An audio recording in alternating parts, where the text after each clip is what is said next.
dire. Exactement. Mais c'était important. Moi, je voulais que vous soyez là pour donner. Vous écoutiez un peu ce qu'on a à dire et puis surtout vous donniez votre sentiment. Bah écoute, je tutoie les gens s'ils m'autorisent à les tutoyer. Oh bah non, il n'y a pas de problème, Jérôme. Non, il n'y a aucun souci. Bon, Jérôme, il y a un problème d'homophobie dans le foot. Mais en fait, il faut pas mettre ça de côté. Trop facilement, parce que j'ai entendu, et à l'image de d'autres présidents, l'ancien président de la Fédération française du foot qui disait qu'il n'y avait pas de racisme dans le foot, qu'il n'y a pas d'homophobie. Oui. Non, mais oui, ça existe. La preuve, c'est que de toute façon, il y en a, et il faut combattre toute forme de discrimination.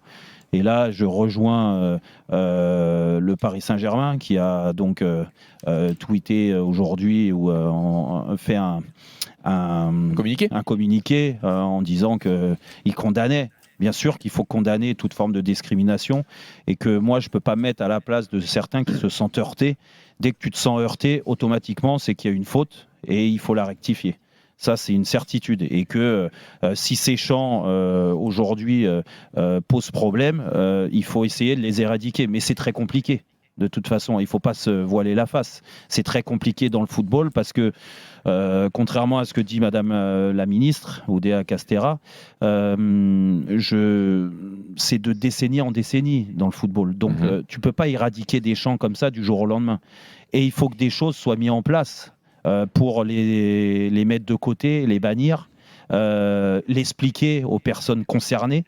Moi, ce que j'aurais aimé de la part de Madame la ministre, c'est qu'elle nous dise et qu'elle nous confirme. Moi, je n'ai pas la confirmation, loin de là.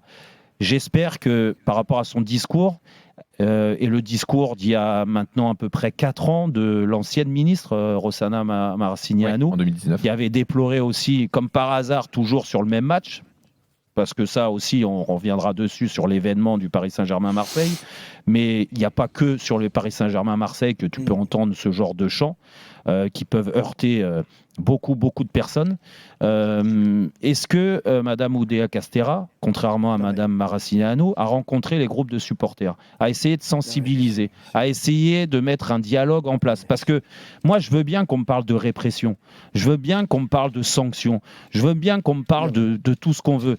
Mais Olivier Rouillet a appelé aujourd'hui sur BFM à des retraits de points. Pour les clubs concernés. Non mais Olivier, je l'adore.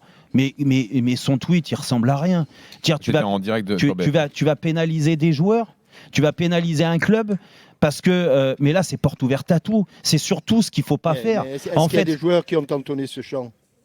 Non, pas le chant homophobe. Non, les joueurs non. Mais ça encore une fois, dans la tribune, si tu expliques, moi Jean-Michel, et je te donne la main bien sûr parce que je vais pas faire un monologue, mais si tu expliques à ces gens-là, à ces groupes de supporters qui font ces chants haineux contre une équipe rivale dans un derby, malheureusement c'est la culture du foot, elle est comme ça. Je dis pas que c'est bien, attention, je dis juste que si vous voulez là, que c'est pas haineux, c'est homophobe, Jérôme. Homophobe, haineux, tout ce que tu veux, parce que il y a des chants racistes, il y a des chants homophobes, ça touche toute forme de discrimination. Moi je suis contre ça, bien sûr, je les bannis, mais il faut leur expliquer le pourquoi du comment. Si tu dis vous chantez ça, si vous chantez ça, on ferme la tribune.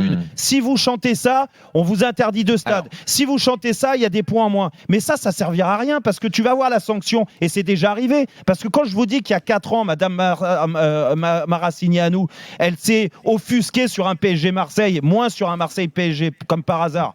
Et qu'elle s'offusque, mais derrière, qu'est-ce qui a été fait, Jean-Louis? Elle a dit que les matchs devaient être arrêtés. Est-ce que un match et après ça a été abandonné. Est-ce que Madame Oudéa Castéra, elle s'est mise en avant sur un tweet comme elle l'a fait sur le Lyon-Paris Saint-Germain? Le dossier, c'est pas est-ce qu'on a des bons ministres des Sports ou pas? Est-ce qu'ils font leur pub sur le dos du foot ou pas? Mais bien sûr qu'ils le font sur le dos du foot.